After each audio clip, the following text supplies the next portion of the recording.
Hello, welcome student. तो good morning to all of you. आज की इस वीडियो में हम स्वागत करते हैं आप सभी लोगों का अपने इस राजन क्लासेस चैनल पे। ठीक है, तो आज के इस वीडियो में हम आपको कक्षा 12 जो कि फिजिक्स का विषय है, आज हम आपको वेरी इंपॉर्टेंट डेरिवेशन बताने वाले हैं। तो आज का डेरिवेशन काफी शानदार होने वाला है, जैसा कि आप लोग देखे होंगे थंबनेल में कि आज हम ये बताने वाले हैं कि जो बोर्ड एग्जाम में क्वेश्चन आते हैं, ठीक है, यानी जो सिलेक्टेड क्वेश्चन में से बहुत जाने माने क्वेश्चन होते हैं, उसका डेरिवेशन हम आपको बताने वाले हैं। तो पेन और कॉपी ले लीजिए, साथ साथ आप उसको नोट कर लीजिएगा ताकि आपका ये तैयार भी हो सके। ठीक है, चलिए तो ज्यादा देर नहीं करते, हम शुरू करते हैं। तो ध्यान दीजिए हमारा डेरिवेशन कौन सा है, बड़ा लाजवाब डेरिवेशन है और ये क्वेश्चन हमेशा पूछा जाता है किसी न किसी सेट में। और हाँ, परसों यानी कि 2 दिन पहले हमने एक वीडियो अपलोड किया था जो कि 14 क्वेश्चन के साथ डिस्कस किया था, ठीक है, स्टडी नॉलेज पे। तो उसमें से एक स्टूडेंट ने हमसे पूछा था कि सर 9वां वाला हमको बता दिए। तो 9वां क्वेश्चन जो भी था वो आपका यही क्वेश्चन था 9वें में कि गॉस के प्रमेय से कूलाम के नियम की उत्पत्ति करनी है। ठीक है, तो यहां से आप उसको समझ सकते हैं। बाकी कोई क्वेश्चन होता है तो आप हमें कमेंट बॉक्स में करके पूछ सकते हैं। ठीक है, चलिए तो ध्यान दीजिएगा, ये है गॉस के प्रमेय से कूलाम के नियम का उत्पत्ति किस तरह होगा, कैसे होगा। ये शुरुआत बहुत बड़ी मायने रखती है। बात समझ में आ रही है, क्योंकि ये क्वेश्चन काफी शानदार है भाई। चलिए ध्यान दीजिएगा, करना क्या है, पहले हम एक फिगर बना लेते हैं। चलिए बना लिया जाए भाई।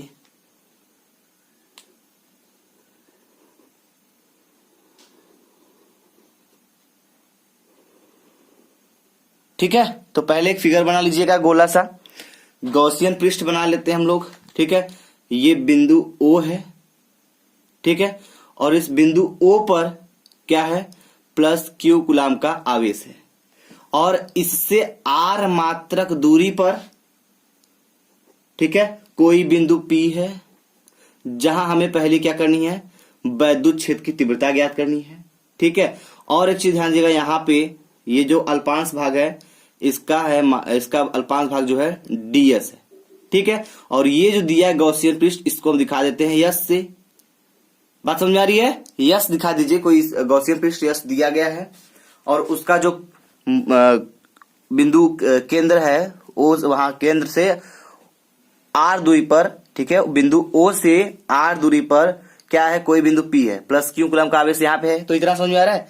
तो जो गॉस के प्रमेय को सिद्ध किया होगा उसको इतना समझ में आ रहा होगा। ठीक है, तो इसमें हम कुछ लिखेंगे, जरूरी चीज क्या लिखेंगे, ध्यान दीजिएगा, लिखेंगे माना O बिंदु है। O बिंदु कहां पे है, अंदर है ना, तो लिखेंगे माना, ठीक है, माना बिंदु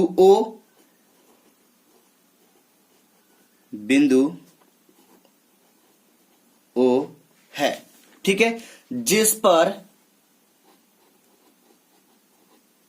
पर क्यों कूलाम का, यानी किस कूलाम का, प्लस क्यू कूलाम का। देखिए दिखा रहा है, यहाँ पे दिख रहा है प्लस क्यू कूलाम का, तो लिखेंगे plus Q coulomb, plus Q coulomb आवेश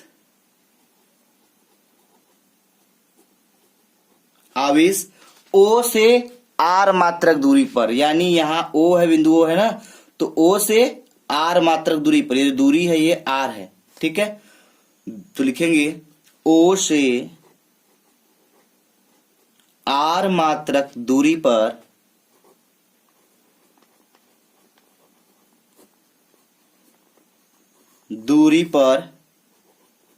ठीक है, कोई बिंदु क्या है, P है, जहां हमें वैद्युत क्षेत्र की तीव्रता ज्ञात करनी है। ठीक है, R मात्रक दूरी पर कोई बिंदु P है जहां क्या करना है, वैद्युत क्षेत्र की तीव्रता ज्ञात करनी है। तो पहले हमारा काम है वैद्युत क्षेत्र की तीव्रता ज्ञात करना।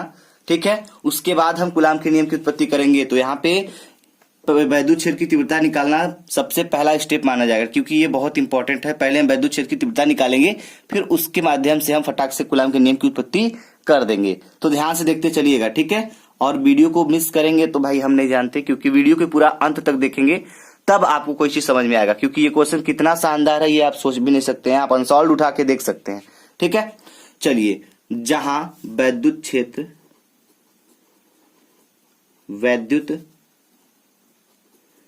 क्षेत्र की तीव्रता ज्ञात करनी है। ठीक है, इतना लिख दिए। अब कुछ और लिखना है, ध्यान दीजिएगा। लिखेंगे क्या, ये जो फिगर है इसके बारे में लिखेंगे। क्या लिखेंगे, माना ओ को, ठीक है, माना ओ को, ओ कौन सा है, बीच में जो केंद्र दिया है वहां पे बिंदु ओ है, तो ओ को केंद्र मानकर,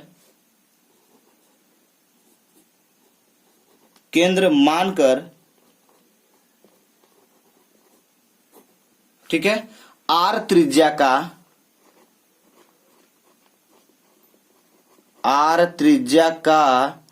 ठीक है, एक गोलीय पृष्ठ यस बनाया। जो किया हमने वही लिखना है इसमें। ठीक है, तो लिखेंगे गोलीय पृष्ठ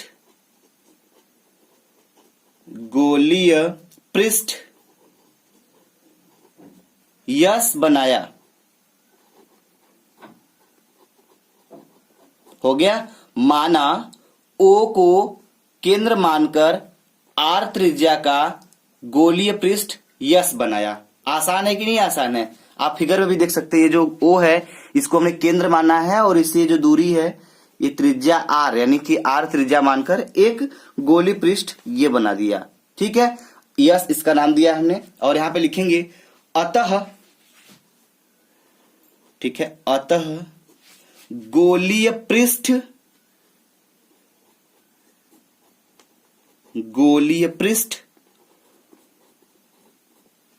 यस से गुजरने वाला वैद्युत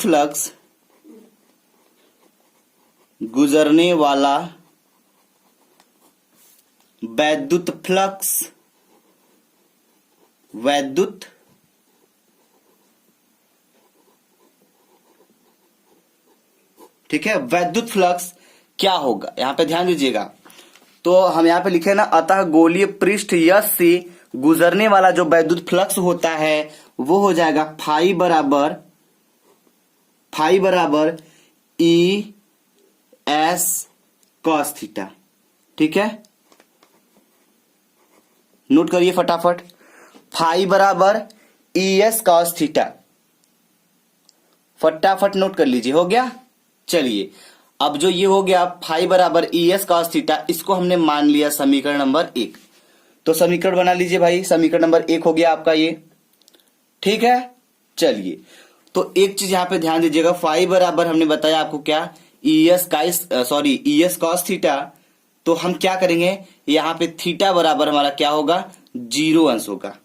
ठीक है, तो जब 0 अंश होगा तो कॉस थीटा के बराबर क्या हो जाएगा, कॉस थीटा की जगह 0 रखेंगे तो कॉस 0 अंश का मान क्या होता है, 1 होता है। ठीक है, इतना पता है ना। चलिए, तो अब क्या हो जाएगा, ये रखेंगे फाई बराबर ई एस कॉस थीटा है, तो कॉस थीटा की जगह क्या रखेंगे हम, ये 1 का मान रखेंगे, क्योंकि यहां पे हमने निकाल रखा है, तो लिखेंगे इंटू 1। ठीक है, फाई बराबर ई एस इंटू 1। ठीक है, तो ये 1 का जब इसमें मल्टीप्लाई करेंगे तो ये आ जाएगा ई एस। यस क्या है पता है ना, यस आपका वही गोली पृष्ठ है। ठीक है, चलिए, तो ये हो गया। अब एक चीज यहां पे ध्यान दीजिएगा, थोड़ा सा ध्यान दीजिएगा कि जो एस है, आइए ध्यान दीजिएगा, ये जो यस दिख रहा है, यस, ये जो गोली पृष्ठ यस दिख रहा है, इसका क्षेत्रफल क्या होता है। यस जो पृष्ठ दिख रहा है ये गोली है ना, गोलाकार है ना, तो अगर हम आपसे पूछें यहां पे गोले का क्षेत्रफल क्या होगा तो आप हमें क्या बताएंगे। ठीक है, तो ये हो जाएगा आपका क्या, ये हो जाएगा। ठीक है, तो यहां पे जब हम यस बराबर लिखेंगे तो यस आपका जो पृष्ठ है वो गोली है। अगर गोली है तो हम यहाँ पे साफ और सुंदर अक्षर में लिख सकते हैं कि गोले का क्षेत्रफल। ठीक है, क्योंकि जो पृष्ठ आपका है वो गोली है, गोलाकार है, तो यहां लिख देंगे भाई, लिख के लिखेंगे तो और मजा आएगा, समझ में भी आएगा। गोले का क्षेत्रफल। तो गोले का क्षेत्रफल बराबर क्या हो जाएगा, गोले का क्षेत्रफल होता है 4, ठीक है, pi are square, pi are square, ये होता है यश का क्षेत्रफल। अगर हम यश की जगह पे ये वाला मान रख दें तो ध्यान दीजिएगा, इसकी जगह पे ये वाला मान रखेंगे भी। और हाँ, बस इतना ही आपसे कहना है कि अगर आपको ये समझ में आएगा तो हमें कमेंट बॉक्स में बताने से भूलिएगा नहीं, ठीक है, क्योंकि आपका कमेंट हमें हमेशा उत्साहित करता है हर एक नए टॉपिक पे एक नए वीडियो बनाने का, ठीक है। तो प्लीज आप हमें लाइक और शेयर करके कमेंट बॉक्स में बताते रहिएगा, ठीक है। चलिए फिलहाल हम आगे बढ़ते हैं। तो ये हो जाएगा फाई बराबर ई है, तो ई को नहीं छूना है, ई को ऐसे ही रख देना है, इनटू यस की जगह पे हम ये रख देंगे तो हो जाएगा 4 पाई आर स्क्वायर, हो गया। अब इसको हम मानेंगे क्या, समीकरण नंबर 2। देखिए 2 समीकरण हम आपके सामने बनाए हुए हैं, पहला समीकरण यहां बना हुआ है, दूसरा समीकरण यहां बना हुआ है। तो दोनों समीकरण को फटाफट बना लीजिए फटाक से, दोनों समीकरण हो गया। चलिए अब चलते हैं इसके आगे। तो अब हमारा अगला जो कदम होगा वहां पे लिखना है गॉस के प्रमेय से, ठीक है। अब गॉस के प्रमेय से ध्यान से समझिएगा। तो ध्यान से समझने के लिए आप इसको और इसको, समीकरण 1 और 2 को जरूर लिख लीजिएगा, ठीक है, क्योंकि जब हम आगे डिस्कस करें तो आपको सोचने की जरूरत ना पड़े, ठीक। चलिए आगे बढ़ते हैं। तो यहां पे लिखेंगे गॉस के प्रमेय से, गॉस के प्रमेय से। तो गॉस का जो प्रमेय है, ठीक है, वो क्या हो जाएगा, लिखेंगे फाई बराबर, ठीक है, क्यू अपॉन एप्सिलॉन 0। अब आपको पता होगा कि ये होता है गॉस का प्रमेय, होता है कि नहीं होता है, ये गॉस का प्रमेय होता है। और इसको हम मान लेंगे समीकरण नंबर 3। तो ध्यान दीजिएगा, हमें 3 समीकरण मिल चुका है, समीकरण 1, समीकरण 2, समीकरण 3 समीकरण मिल चुका है। तो अब हम यहां करेंगे क्या, यहां पे लिखेंगे समीकरण 2 और 3, ठीक है, की तुलना करने पर,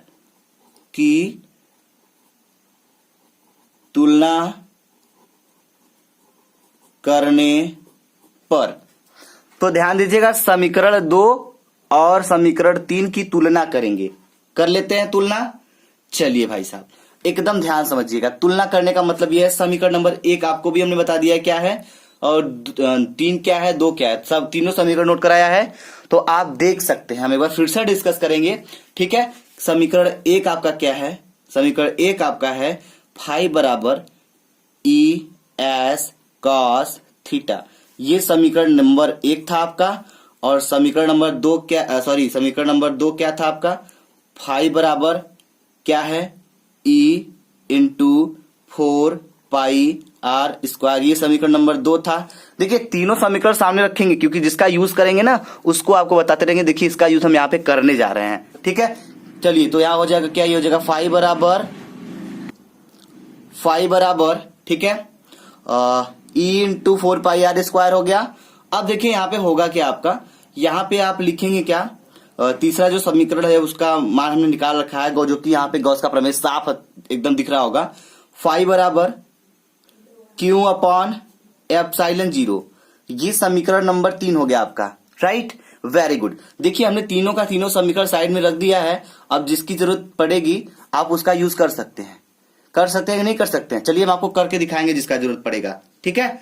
चलिए तो फिलहाल हम इन तीनों की तुलना करेंगे, समीकरण 2 और 3 की तुलना करेंगे। 2 और 3 बोले तो का, ये वाला, ये और ये, ठीक है। देखिए हमें कूलाम के नियम की उत्पत्ति करनी है ना, तो कूलाम के नियम की उत्पत्ति करने के लिए बहुत आसान तरीका होता है। समीकरण यहाँ पे लिखे, समीकरण 2 और 3 की तुलना कर लेते हैं। तो 2 ये है, 3 ये है ना। तो देखिए एक चीज ध्यान दीजिएगा, यहाँ पे इसका LHS बराबर है, ठीक है। तो LHS बराबर, तो यहाँ पे तुलना करने का मतलब यही है। देखिए इसका LHS फाई है और इसका LHS फाई है, तो दोनों का LHS बराबर हो गया। तो जब दोनों का LHS बराबर हो सकता है तो हमारा RHS बराबर हो सकता है, क्यों नहीं हो सकता, बिल्कुल हो सकता है। तो देखिए इसके बराबर ये है तो इसको दिखा देंगे, लेकिन हम यहाँ पे इसके बराबर इसको दिखाएंगे। क्यों दिखाएंगे? क्योंकि हमें तुलना करनी है भाई साहब। जब तुलना करनी है तो हमारा एलएचएस तो बराबर मिल गया, तो आरएचएस को बराबर दिखाते हैं। तो ध्यान दीजिएगा ये दिया क्या है, ई 4 पाई आर स्क्वायर। तो ये हो जाएगा समीकरण नंबर 2 का क्या है, ई आरएचएस है ई इंटू, ठीक है, 4 पाई आर स्क्वायर, ये हो गया। अब ध्यान दीजिएगा आपका ये क्या हो जाएगा, बराबर समीकरण नंबर 3 का जो आरएचएस है यानी कि क्यू अपॉन एप्सिलॉन 0, ठीक है। तो ये सॉरी ये एप्सिलॉन 0 या फिर एप्सिलॉन नॉट भी कह सकते हैं इसको आप, ठीक है, कोई दिक्कत तो नहीं है ना। चलिए भाई ध्यान दीजिएगा, अब इतना होने के बाद हम क्या करेंगे, अगला स्टेप हमारा सिर्फ यही है, ई भाई साहब को यही छोड़ देना है, यानी हमको ई से मतलब नहीं है, बस ई को यहां छोड़ देना है। तो जब ई को यहीं छोड़ेंगे तो होगा क्या, ध्यान दीजिएगा एकदम, तो ई को जब यहीं छोड़ देंगे तो हमें ये सारा का सारा मैटर लेके इनके नीचे जाना होगा, क्योंकि यहाँ पे गुणा है इसका, और यहां से जब ये हटेंगे तो यहां जाके क्या हो जाएगा, भाग हो जाएगा। तो होगा क्या, हमें ध्यान दीजिएगा मिलेगा, देखिए ये नीचे जाएगा तो अगर हम यहाँ पे लिखिए 1 अपॉन, ठीक है, 4 पाई आर स्क्वायर, है कि नहीं 4 पाई आर स्क्वायर। तो एक काम करते हैं 4 पाई आर स्क्वायर, अब देखिए क्या है, ये इसको क्यों मान लेते हैं, कोई दिक्कत नहीं है, हम अभी आपका एकदम सेटलमेंट कर देते हैं। तो ये था और ये नीचे आ गया 4 पाई आर स्क्वायर। अब क्या करेंगे, इंटू एप्सिलॉन 0, तो आई मीन हमें जो मिलेगा फाइनली यही मिलेगा, ठीक है। अब इसको हम अपने तरीके से कैसे लिख सकते हैं, ये चीज ध्यान दीजिएगा, इसका मात्रक होता है न्यूटन प्रति कूलाम, ठीक है। चलिए तो होगा क्या, ये हो जाएगा ई बराबर, ठीक है, देखिए ये आपका हो गया, ये क्यों दिया है ना, अगर हम इसको लिखिए 1 अपान 4 पाई को लिखते हैं 4 पाई, अब देखिए एप्सिलॉन 0 है तो एप्सिलॉन 0 इनटू, देखिए 1 तो लिख दिए हैं लेकिन हमें क्यों जरूरी है लिखना, तो यहां लिखेंगे क्यों अपॉन, ये देखिए आर स्क्वायर बाकी है तो इसको आर स्क्वायर को हम यहां कर लेते हैं। देखिए कोई दिक्कत नहीं है, सेम प्रोसेस है, बस उसको हमने थोड़ा सा वैद्युत क्षेत्र निकालने के लिए इस तरह से हमने बांट दिया, यानी कि आर स्क्वायर को हमने आगे कर दिया, 4 पाई एप्सिलॉन 0 को हमने यहीं कर दिया। अब एक चीज ध्यान से समझिएगा, ठीक है, ये हो जाने के बाद देखिए ये वैद्युत क्षेत्र की तीव्रता आपको निकली हुई दिख रही है कि नहीं दिख रही है। तो जब ये हमारा निकल गया, और इसका मात्रक लिखिएगा जरूर, ठीक है, न्यूटन प्रति कूलाम। तो ये जब हो गया तो ये तो हमारा वैद्युत क्षेत्र का तीव्रता निकला है, लेकिन हमें क्या करना है, कूलाम के नियम की उत्पत्ति करनी है। तो कूलाम के लिए हमें 2 कदम और आगे चलना पड़ेगा। तो लिखेंगे क्या, हम यहां पे लिखेंगे, ध्यान दीजिएगा, लिखेंगे माना बिंदु P पर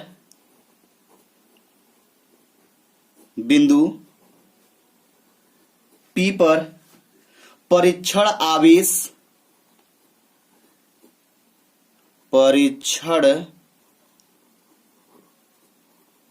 आवेश क्यों है, ठीक है। तब ध्यान दीजिएगा, थोड़ा सा हम 1 सेकेंड के लिए चलेंगे फिगर पे। तो यहां पे बोला जा रहा है कि माना बिंदु P पर परीक्षण आवेश क्यों है, ठीक है। चलिए तो थोड़ा सा फिगर में चलिएगा। तो यहां पे जो फिगर में बताया जा रहा था कि यहां पे माना बिंदु P पर यहां कोई परीक्षण आवेश क्यों है, ठीक है। तो ये चीज आप लिख लीजिएगा यहाँ पे, थोड़ा सा जब हम वहां बढ़ेंगे तो यहाँ पे दिखाना पड़ेगा, ठीक है।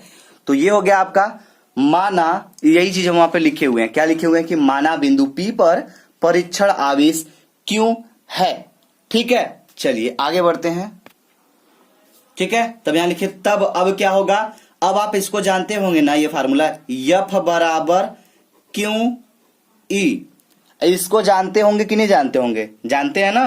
तो F बराबर क्यों ही होता है, तो हमें यहाँ पे वैल्यू निकालना किसका है, F का निकालना है। तो चलिए बड़े आसानी से हम निकालेंगे यहाँ पे। तो F बराबर जो क्यों ही होता है, ये यहाँ पे लिखना बहुत जरूरी था, सोचिएगा कैसे हम आपको बताते हैं। तो F बराबर लिखेंगे क्यू का मान क्यू रहेगा, इनटू जो ई दिया है ना, इस ई का मान हम यहां से रखेंगे, जो वैद्युत क्षेत्र की तीव्रता निकाले हुए हैं यहाँ पे। इसीलिए हम इतना कर रहे थे ताकि आपको एकदम बेहतर लेवल पे समझ में आ सके। अगर अब कोई डाउट होता है तो आप हमसे अभी भी निश्चिंत एकदम पूछ सकते हैं। तो देखिएगा यहाँ पे ये जो दिया गया है, ठीक है, ये पूरा का मान दिया गया है, ठीक है। तो पूरा का मान हम कह सकते हैं, ध्यान दीजिएगा, E बराबर 1/4πε0 इंटू Q/r², यही है ना। तो इनको उठा लाते हैं, यहाँ पे लिखेंगे 1/4πε0 इंटू Q/r²। ठीक है, इतना हो जाएगा। चलिए, तो जब इतना हो जाएगा तो इनको हल कर देते हैं थोड़ा सा, और हमें कूलाम के नियम की उत्पत्ति यहाँ पे देखने को मिल रही है थोड़ा थोड़ा। तो अगर थोड़ा थोड़ा मिल रहा है तो हम पूरा ला देते हैं। ध्यान दीजिएगा, यह बराबर क्या हो जाएगा, 1/4πε0 1/4πε0 इंटू, ये क्यों है, ये क्यों है, तो लिखेंगे क्यों, एक Q1 मान लेते हैं, Q2 मान लेते हैं, कोई दिक्कत नहीं है। ठीक है, क्योंकि दोनों क्यों रहेगा, क्यों भी लिख सकते हैं, कोई दिक्कत नहीं है। अगर एक Q1 Q2 भी मान लेते हैं तो भी लफड़ा नहीं है, सिंपल तो है। ठीक है, तो अपॉन r², तो ये देखिए ना, बन गया, कूलाम का नियम हो गया। कूलाम का नियम यही होता है ना। ठीक है, तो ये कूलाम का नियम तैयार है। बराबर 1/4πε0 into Q1 Q2 upon r², तो यही होता है कूलाम का नियम। देखिए, ठीक है, तो हम चाहेंगे, ये 100% ट्रिक बड़ा ही लाजवाब है, जिस तरीके से हमने आपको बताया, और उम्मीद है कि काफी बेसिक तरीके से बताया था और आपको ये समझ में आया होगा। अगर आपको ये समझ में आया तो सभी बच्चे, स्टूडेंट, सभी लोग हमें कमेंट बॉक्स में कमेंट करके जरूर बताएंगे। ठीक है, ताकि हम अलग अलग टॉपिक पे बेहतर न्यूमेरिकल, बेहतर डेरिवेशन, ठीक है, हर सब्जेक्ट से रिलेटेड एक अच्छे टॉपिक को लेकर आते रहेंगे। ठीक है, वो फिर चाहे फिजिक्स हो, चाहे केमिस्ट्री हो, चाहे मैथ हो, चाहे हिंदी हो, चाहे इंग्लिश हो, चाहे किसी सब्जेक्ट का कोई टॉपिक हो, बस आप हमें बता दीजिएगा सर हमें ये नहीं आ रहा है, उसका हम सॉल्यूशन के माध्यम से एक वीडियो प्रोवाइड करा देंगे। ठीक है, थैंक यू, जय हिंद, जय भारत।